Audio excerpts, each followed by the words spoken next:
నమస్తే. 5 కోట్ల ఆంధ్ర ప్రజానీకానికి నా హృదయపూర్వక నమస్కారములు. నా పేరు కాళీ శ్రీనివాసరావు, ప్రకాశం జిల్లా చేమకుర్తి మండలం.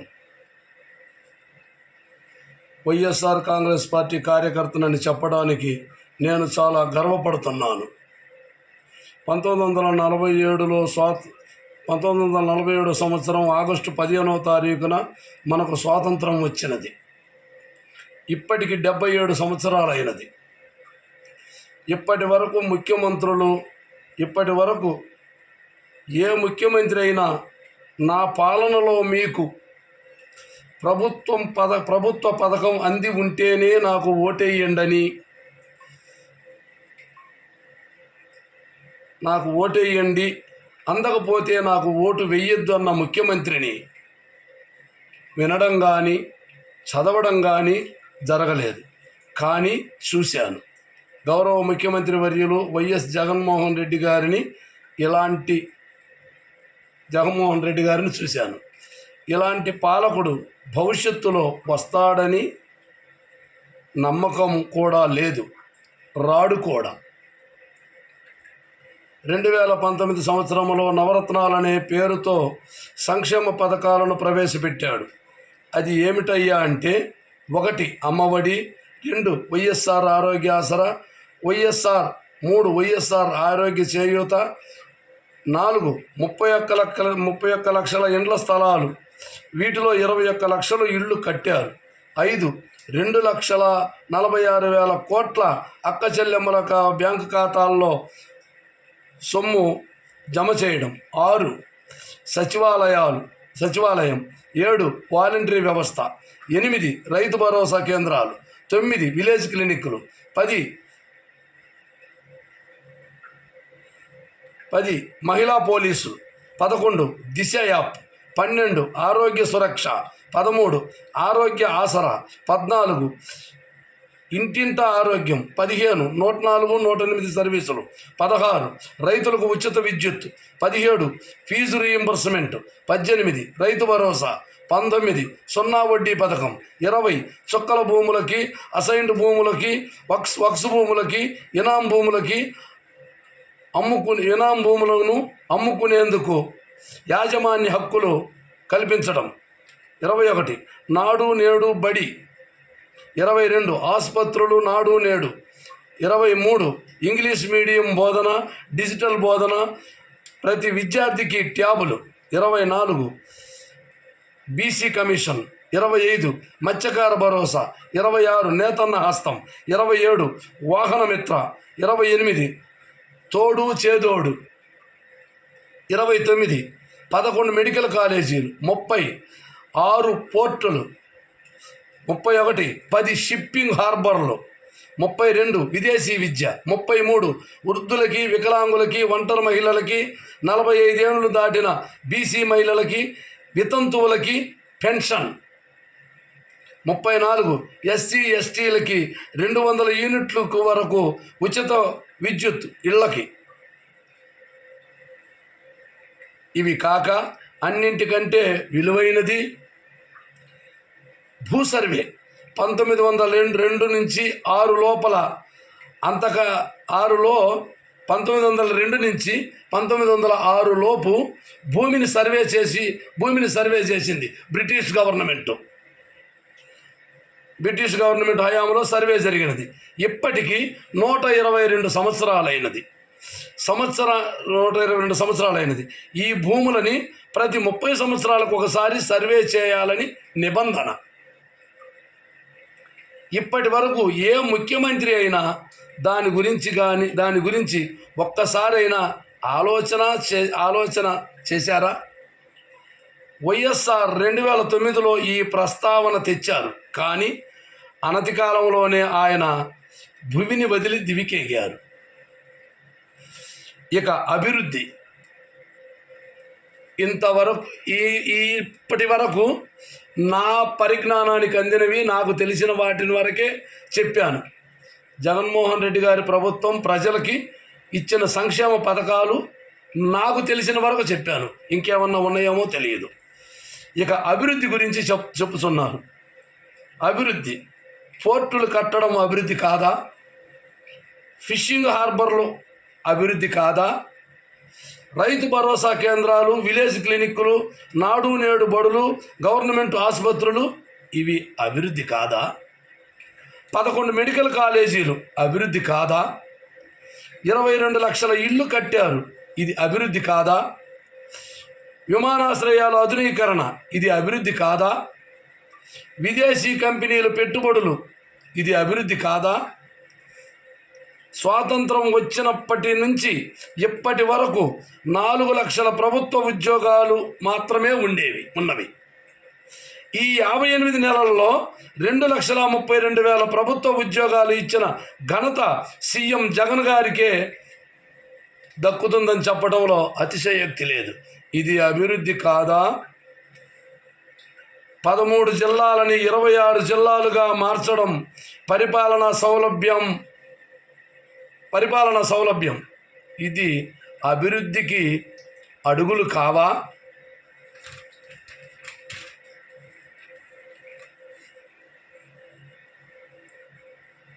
ఈ 26 జిల్లాలలో ఎన్టీ రామారావు గారి పేరు కూడా పెట్టారు.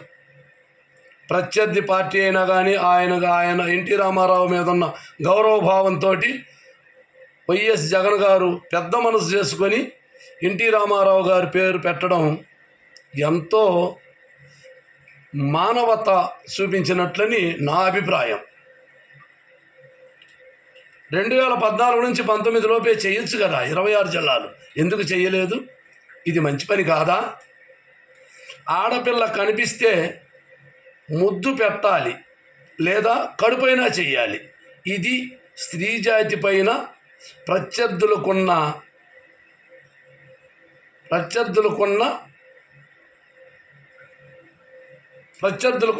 అలవాటు. కోడలు మగపిల్లను కంటానంటే ఆడపిల్ల వద్దంటదా? కోడలు మగబిడ్డను కంటానంటే అత్త వద్దంటుందా? స్త్రీలపైన ఉండే గౌరవం ఇది. ఎస్సీలలో పుట్టాలని ఎవరైనా కోరుకుంటారా? ఇది బడుగు వర్గాలపైన వారి అభిప్రాయం. ఎక్కువగా మాట్లాడితే మీ తోకలు కత్తిరిస్తా, ఇది బలహీన వర్గాలపైన మీకున్న అభిమానం, ఆప్యాయత. ఒక ప్రభుత్వ మహిళా ఉద్యోగిని జుట్టు పట్టి ఈడ్చుకురావడం ప్రభుత్వ ధ్యేయమా? ఒక టిప్పర్ డ్రైవర్కి సీటు ఇవ్వడమేమిటి అని అవహేళన. ఆ డ్రైవర్ చేతిలోనే మన ప్రాణాలు ఉన్నవని గ్రహించలేకపోవడం. ఉదయం లేచినప్పటి నుంచి సాయంత్రం వరకు ఈ నాయకులు కారుల్లో తిరుగుతుంది ఒక డ్రైవర్ హ్యాండోవర్లోనేనని తెలియదా? మోటార్ సైకిల్ గ్రీన్ సిగ్నల్లో పోతుంటే మన కంట్రోల్లో ఉంటుంది, రెడ్ సిగ్నల్లో పోతుంటే దాని కంట్రోల్లో మనం ఉంటాం. అలానే కారుకి కూర్చున్న తర్వాత డ్రైవర్ కంట్రోల్లో మనం ఉంటాం, కానీ మన కంట్రోల్లో డ్రైవర్ ఉండడు. ఆ డ్రైవర్ మనసుని గాయపెట్టడం కాదా? ఆ డ్రైవర్ల జాతికి బాధ కలగదా? డ్రైవర్ల మీద మనకున్న ప్రేమ ఇదా? డ్రైవర్లు ఇది గుర్తుంచుకోండి. మహిళా ఉద్యోగులు మీరు గుర్తుంచుకోండి.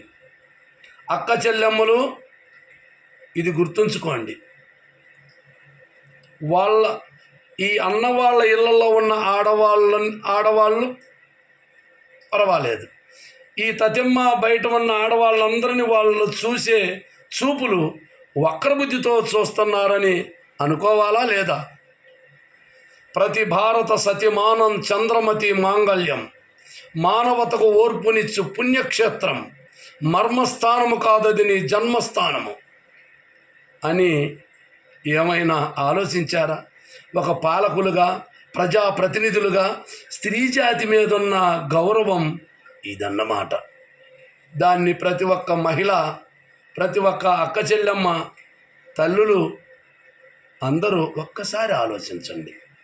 పాలకులు అన్నవాళ్ళు కూడా, మీరు కూడా ఒక్కసారి నెమరు వేసుకోండి. మీరన్న మాట ఎంత గొప్పదో.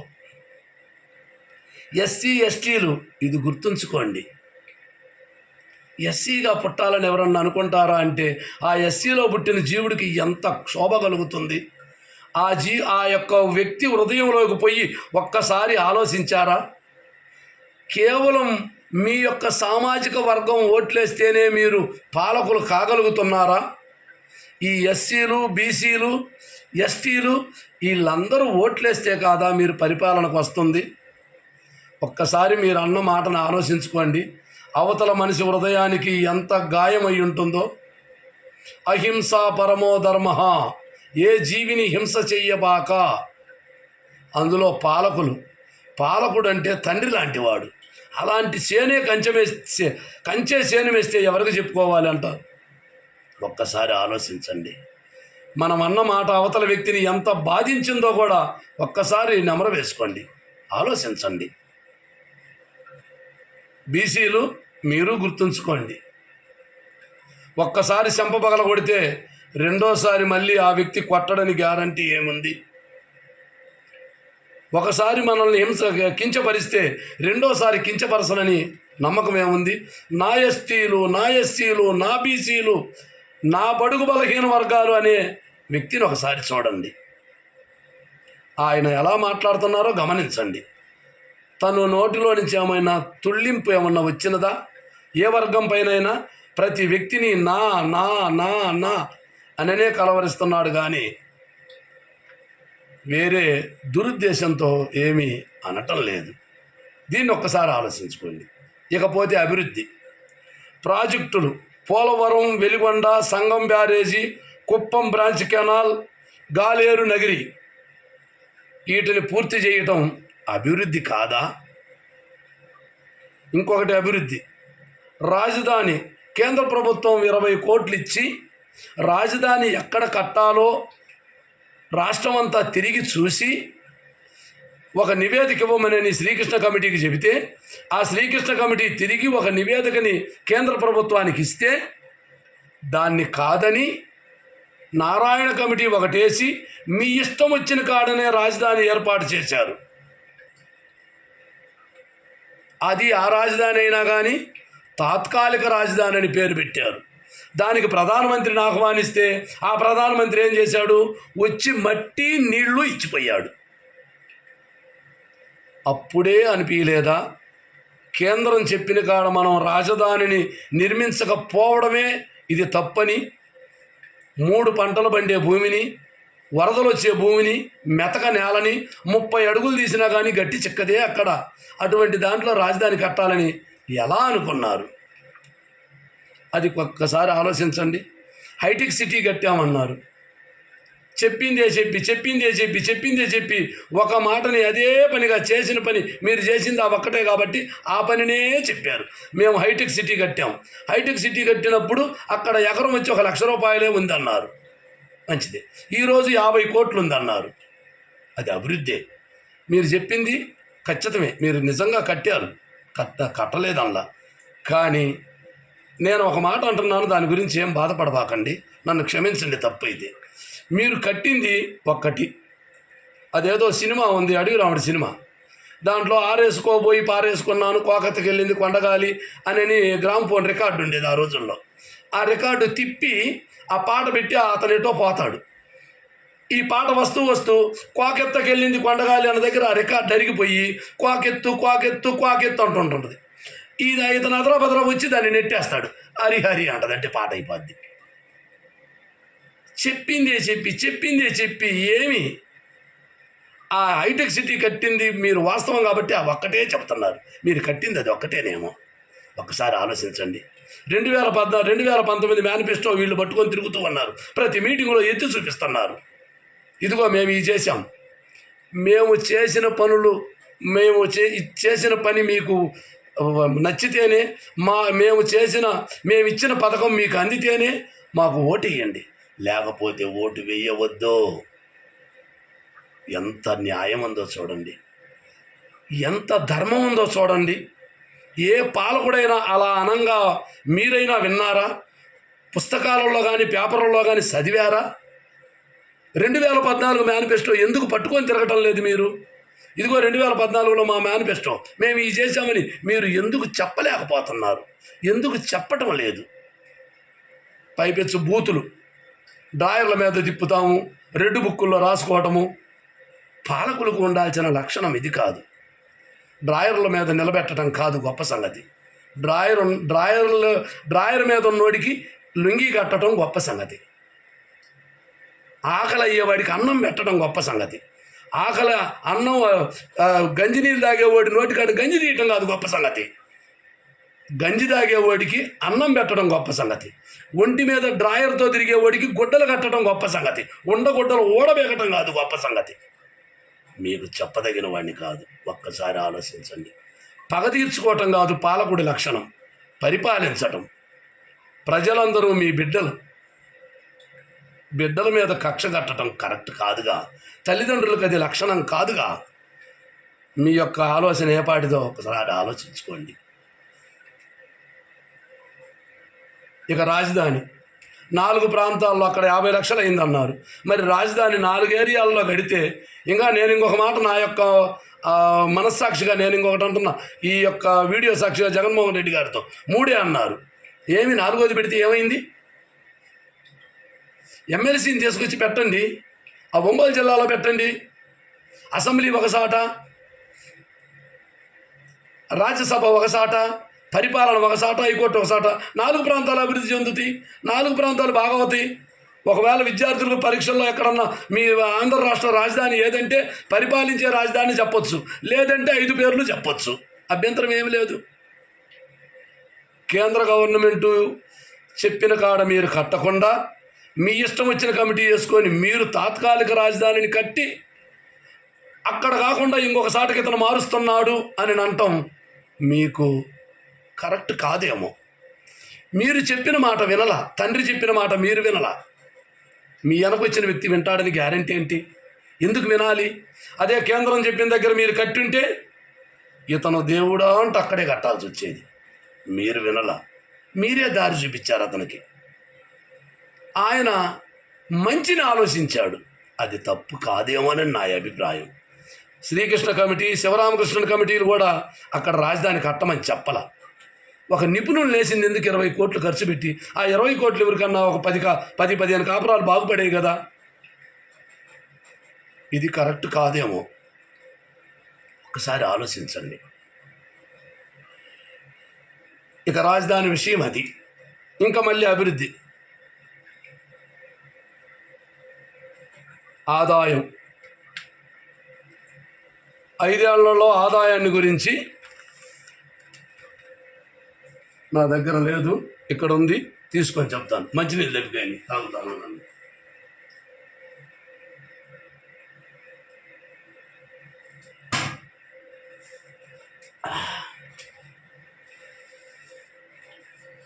ఇదిగోండి 2014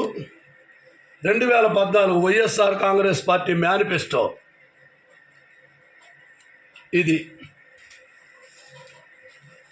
2014 తెలుగుదేశం పార్టీ మేనిఫెస్టో. జిరాక్సే చూపిస్తున్నా, నా దగ్గర పేపర్ తీసుకెళ్ళారు వేరే వాళ్ళు నాకు ఇంకా పేపర్ ఇవ్వాల. Telugu Desam party manifesto 2014 Telugu Desam party manifesto. ఇది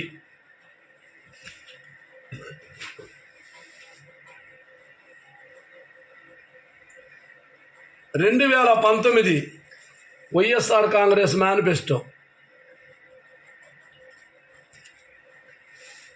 ఇది 2014లో వైఎస్ఆర్ కాంగ్రెస్ మేనిఫెస్టో. చూడండి, డేట్ చూడండి. ఇది వైఎస్ఆర్ కాంగ్రెస్ మేనిఫెస్టో 2014. ఇది 2019 వైఎస్ఆర్ కాంగ్రెస్ మేనిఫెస్టో. పైన చూపిస్తే చాలు, లోపల చాలా ఉంటుంది చరిత్ర. ఇది 2014 తెలుగుదేశం పార్టీ మేనిఫెస్టో. ఒక్కసారి దీన్ని గమనించండి. ఇది తెలుగుదేశం పార్టీ మేనిఫెస్టో. ఈ మేనిఫెస్టోలో ఎన్నింటిని మీరు ప్రజలకి ఇచ్చారో, ఎన్ని పథకాలు ప్రజలకు ఇచ్చారో నాకైతే తెలియదు, అది మీకు తెలియాలి. మీరు ఒకసారి ఆలోచించుకోండి. ఈ మేనిఫెస్టో చూడండి. ఇకపోతే రాష్ట్ర తలసరి ఆదాయం ఇదిగోండి. చంద్రబాబు గారి టైంలో ఇక్కడెక్కడో రాసి ఉంది తలసరి ఆదాయం, పేపర్లో చూడండి. చంద్రబాబు గారి టైంలో మొత్తం మీద 60,128 కోట్లు, 68 ఒకట్లు 10 100 1000 10,000 60,128 కోట్లు ఆదాయం. అదే జగన్ గారి టైంలో 88,448 కోట్లు. అంటే జగన్ గారు 28,320 కోట్లు చంద్రబాబు గారి గవర్నమెంట్ కంటే ఎక్కువ ఆదాయం వచ్చింది ఈయన హయాంలో. అందుట్లో 2 ఏళ్ళు కరోనా కూడా పోయిందనుకుంటాను. ఇది అభివృద్ధి కాదా? దీనిని అభివృద్ధి అని అనరా?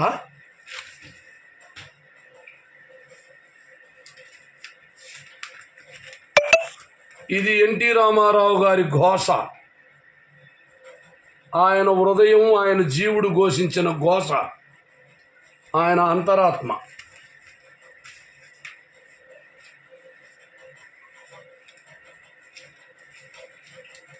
అభివృద్ధి గణాంకాలతో సహా అభివృద్ధి ఆన్లైన్లోనైనా ప్రపంచమంతా ప్రజల చేతుల్లో ఉంది కదా, దాన్ని ఒక్కసారి గమనించండి, తేలిపోతుంది అభివృద్ధి ఎవరి టైంలో ఎలా ఉంది అని. దేశవ్యాప్తంగా ఇచ్చిన గణాంకాలు.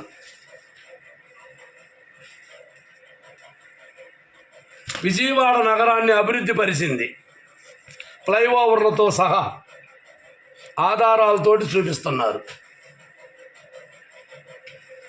ప్రభుత్వ మహిళా ఉద్యోగులపైన ప్రజాప్రతినిధులకున్న గౌరవం ఇదిగో ఇలా ఉంటుంది.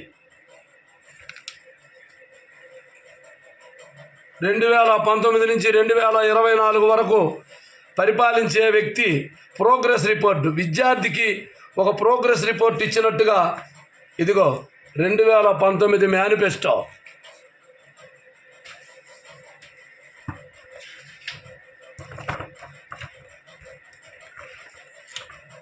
ఇది 2019 మేనిఫెస్టో.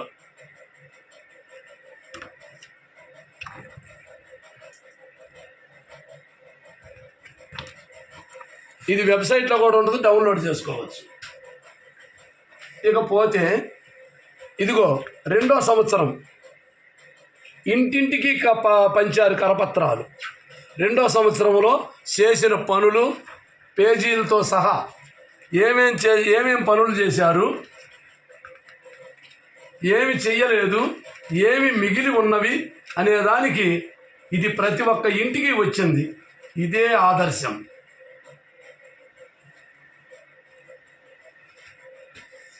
ఇకపోతే ఇదిగో ప్రజా బ్యాలెట్, ప్రోగ్రెస్ రిపోర్టు, చేసిన పనులు. రైతుకు ఏటా 13,000 ఎప్పటికి ఇది నిర్ణయించింది 3 సంవత్సరాల లోపే. ఈ రిపోర్టు ప్రతి ఒక్కరి ఇళ్లల్లో ఉండొచ్చు, లేదనుకుంటే వెబ్సైట్లో ఉంటుంది, డౌన్లోడ్ చేసుకోవచ్చు.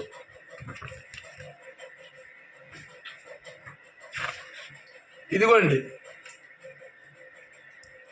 ఆ వ్యక్తికి ఇప్పటి వరకు మీకు ఎంత చెందింది, ప్రభుత్వం తరపున ఇప్పటి వరకు మీకు అందింది ఎంత ఇక్కడుంది. ఈ వ్యక్తి పేరుతో మీకు ప్రభుత్వం తరపున మీకు చెందింది ఎంత అని ఇక్కడ ఇచ్చాడు. ఇక ప్రజలందరికీ చేసిన పనులని చూడండి, ఇక్కడ రాసి ఉన్నాడు.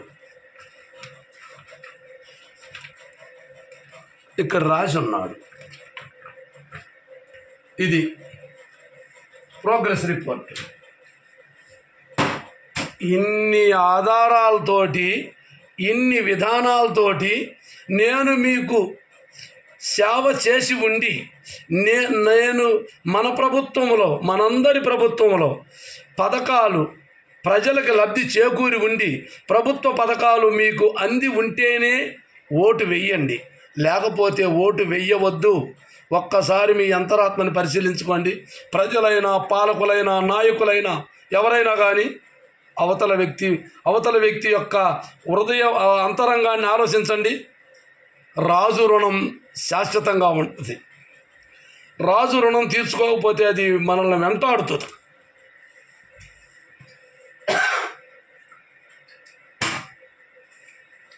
అందుకని ప్రత్యర్థులైనా కానీ డ్రాయర్లోడ బీగుతాం, ఒంటి మీద గుడ్డలోటి బీగుతాం, వ్యవస్థలను చేస్తాం. కురుసభ చేసినట్టు చేయకుండా గుడ్డలు లేని వాడికి గుడ్డలు కట్టండి, అన్నం లేని వాడికి అన్నం పెట్టండి, మీరు చేసిన పనులు చెప్పండి, చెయ్యబోయే పనులు చెప్పండి. ఇప్పుడు ఇంతమందిని ఏదో ఇంకొకటి ఉంది సామెత, ఏంటది అంటే సచివాలయ వ్యవస్థను తప్పుపట్టారు, వాలంటీర్లను తప్పుపట్టారు. వాళ్ళు ఏదో అమ్మాయిలను సప్లై చేస్తున్నారని, ఇళ్ళకు మూటలు మోసేవాళ్ళని, భర్తలు లేనప్పుడు ఇళ్ళకు పోయి గందరగోళం చేస్తున్నారని బీభత్సం చేసి ఉన్నారు. అదే సచివాలయ వ్యవస్థని కొనసాగిస్తాం, 10,000 ఇస్తామన్నారు. అంటే ఆ వ్యవస్థ మంచిదని ఒప్పుకున్నట్టేగా. మరి అప్పుడు ఆ మాట అంటాం దేనికి, ఇప్పుడు ఒప్పుకోవటం దేనికి? అది తప్పు అన్నారు కదా, తప్పుగానే ఉండాలి కదా. ఇప్పుడు ఇచ్చే పథకాలన్నీ మేము ఇవ్వము, మేము కొత్త పథకాలు ఇస్తాం, ఇవన్నీ బోగస్ అని ఎందుకు చెప్పలేకపోతున్నారు? ఈ ఇచ్చే పథకాలు గుండా రాష్ట్రం శ్రీలంక అయిపోద్ది అన్నారు. మరి మీరు ఈ పథకాలు ఇస్తాము, ఇంకా ఏదో సూపర్ 6లు, సూపర్ 7లు, 4లు, 6లు అంటున్నారు. మరి అవి చేస్తే శ్రీలంక కాదా? ఆఫ్ఘనిస్తాన్ కానీ, శ్రీలంక కానీ ఇటువంటివి కాదా? మీరు చేస్తేనేమో అభివృద్ధి, యువతల వాళ్ళు చేస్తేనేమో కాదు. ఇది కరెక్టేనా? ఈ రోజుల్లో చెప్పిన మాటలు వినేవాళ్ళు ఎవరన్నా ఉన్నారా? ప్రపంచం అంతా సెల్ ఫోన్లోకి వచ్చింది. ప్రజలు తెలివి కల్లవాళ్ళు, ప్రజలకు అర్థమైపోయింది ఎవరేందో. దేనికి ఇవన్నీ దేనికి? మంచి పని చేస్తామని చెప్పండి, చేసిన పనుల్ని చెప్పండి. గుడ్డలోడ బీకటం, ఆ ఆడవాళ్ళని కించపరచడం. ఒక్కసారి ఆలోచించండి. ఆ ఆడకూతుర్ని అన్న మాటలను ఒక్కసారి మీ అంతరంగాన్ని, మీ అంతరాత్మని ప్రశ్నించుకోండి. చిన్నపిల్లోడు సిగరెట్ తాగుతుంటే పంతులను చూసి తప్పును పారేస్తాడు.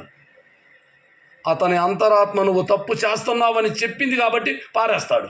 అదే అరటికాయ తింటుంటే పారేయడు, అది తప్పు కాదు. అలానే మీరన్న మాటలను ఒక్కసారి బేరీజు వేసుకోండి. మనకుంటే ఉన్నవాడు 3 ఎత్తులు తింటాడు, 4 ఎత్తులు వెళ్తాడు. లేనివాడు వాడి బాధ వాడిది. లేనివాడిని కాపాడండి, పడ్డవాడిని లేపడానికి ప్రయత్నించండి, పడ్డవాడిని అనగదొక్కబాకండి. ఒక్క కులం వేస్తేనే పాలకులు కారు, ఒక్క ఏళ్ళతోటి ఏది సాధించలేరు, 5 వేళ్ళు కలిస్తేనే అస్తమవుతుంది. 1000 ఏళ్ళున్నా ఏరు తప్పదు, 100 ఏళ్ళున్నా సాగు తప్పదు. సచ్చిన తర్వాత బతికుండేటట్టుగా ప్రయత్నించండి, మంచిని కాపాడండి, మంచిగా జీవించండి, ప్రేమను 10 మందికి పంచండి. తప్పు మాట్లాడుంటే నన్ను క్షమించండి, నా అన్నీ ఒప్పులైతే ఆచరించండి. జై హింద్.